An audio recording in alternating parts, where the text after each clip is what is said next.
नेहा भागती हुई स्टेशन पहुंची, मगर स्टेशन पर पहुंचते ही उसे पता चला कि आज कोहरे की वजह से ट्रेन 2 घंटे लेट है। उसे समझ में नहीं आ रहा था कि वापस हॉस्टल लौट जाए या फिर ट्रेन आने का इंतजार करे। दिन में कुछ देर के लिए ही कोहरा हटा था, मगर शाम होते ही फिर से धुएं की चादर छा चुकी थी। कड़ाके की ठंड के कारण स्टेशन पर भी इक्के दुक्के लोग ही दिखाई दे रहे थे। वह एक बेंच पर सिकुड़ी हुई बैठी थी।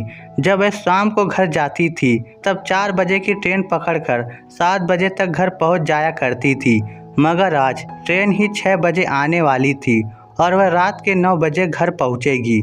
यह सोचकर उसका दिल बैठा जा रहा था। नेहा शहर में रहकर प्रतियोगी परीक्षा की तैयारी कर रही थी। वह शाम की ट्रेन से कम ही जाती थी, अधिकतर वह सुबह की ट्रेन से ही जाया करती थी। वह शहर में एक प्राइवेट हॉस्टल में किराए पर रह रही थी, मगर महीने में 1-2 बार ही उसे घर जाना होता था। 2 घंटे के लंबे इंतजार के बाद जब ट्रेन आई तो वह लपकते हुए उसमें चढ़ी, मगर डिब्बे के अंदर का नज़ारा देखकर वह घबरा गई, क्योंकि उसमें सिर्फ एक लड़का ही बैठा था। उसने माँ को फ़ोन मिलाकर कहा, मम्मी 9 बजे तक घर पहुँचूंगी, किसी को स्टेशन पर भेज देना। वह बाहर से नॉर्मल दिख रही थी, मगर अंदर से बहुत ज़्यादा घबराई हुई थी। लड़का उसके सामने की सीट पर बैठा था, चुपचाप अपने मोबाइल में लगा हुआ था। नेहा ने देखा, वह काफी लंबा चौड़ा और हट्टा कट्टा था। आधा घंटे बाद ट्रेन एक स्टेशन पर रुकी। वहां पर उस डिब्बे में 5 लड़के चढ़े। पांचों आपस में यार दोस्त लग रहे थे। उनके चढ़ते ही पूरे डिब्बे में शराब की गंध सी फैल गई। अब तो नेहा की रही सही हिम्मत भी जवाब दे गई। वह सिकुड़कर दूसरी तरफ मुंह करके बैठ गई। उन 5 लड़के के पास पानी की बोतलें थी। बोतलों के अंदर पानी का रंग बता रहा था कि पानी में शराब मिली हुई है। वह 5 जोर जोर से हंस रहे थे। नेहा उनकी हंसी से ज्यादा डर रही थी। नेहा के सामने बैठा लड़का नेहा की हालत देखकर बोला, डरो मत, मैं हूं ना, आराम से बैठ जाओ। लड़के की आवाज़ से नेहा को थोड़ा धैर्य मिला। उसने महसूस किया कि वह बुरा लड़का नहीं है। वह थोड़ा संभल कर आराम से बैठ गई।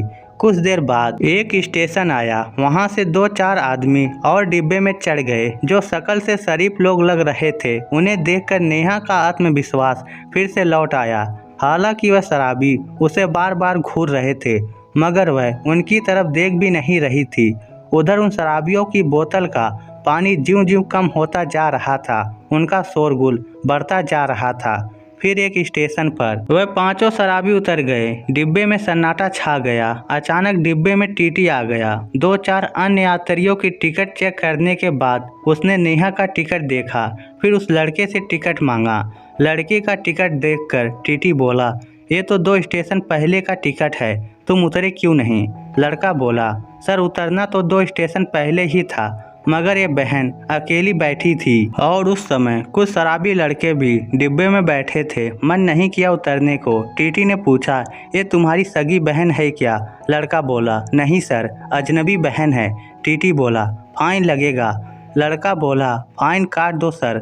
नेहा कुछ बोलना चाहती थी, उससे पहले ही टीटी बोला, कौन से स्टेशन पर उतरोगी बेटी? नेहा बोली, अगले स्टेशन पर सर। टीटी लड़के से बोला, अपनी अजनबी बहन को स्टेशन पर सुरक्षित उतारकर इनके रिश्तेदारों के हवाले करके ही वापस आना। वापस आते समय टिकट मत लेना, ये मेरे मोबाइल नंबर है। अगर कोई टीटी डिब्बे में आए तो मुझसे बात करवा देना। फिर टीटी लड़के की पीठ को थपथपाते हुए चला गया। फिर ट्रेन चल पड़ी। अपने लिए लड़के का जिम्मेदारी भरा रवैया देखकर नेहा की आंखों में पानी भर आया था। वह आंख साफ करते हुए बोली, थैंक यू भैया। लड़का बोला, भाई बोलकर थैंक यू बोलती हो? वह बोली, सॉरी, मेरे भाई नहीं हैं, मुझे नहीं पता भाई को थैंक यू बोला जाता है या नहीं।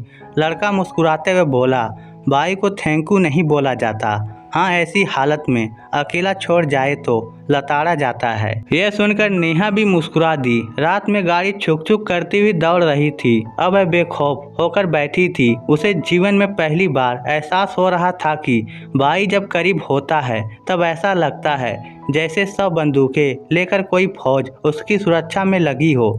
नेहा का स्टेशन आया तो वह लड़का उसको उसके परिजनों के हवाले करके ही वापस आया। उसने एक अजनबी बहन की हिफाजत में थोड़ा सा सा वक्त गंवाया था, मगर बदले में उसे जो खुशी मिली थी वह अपार थी।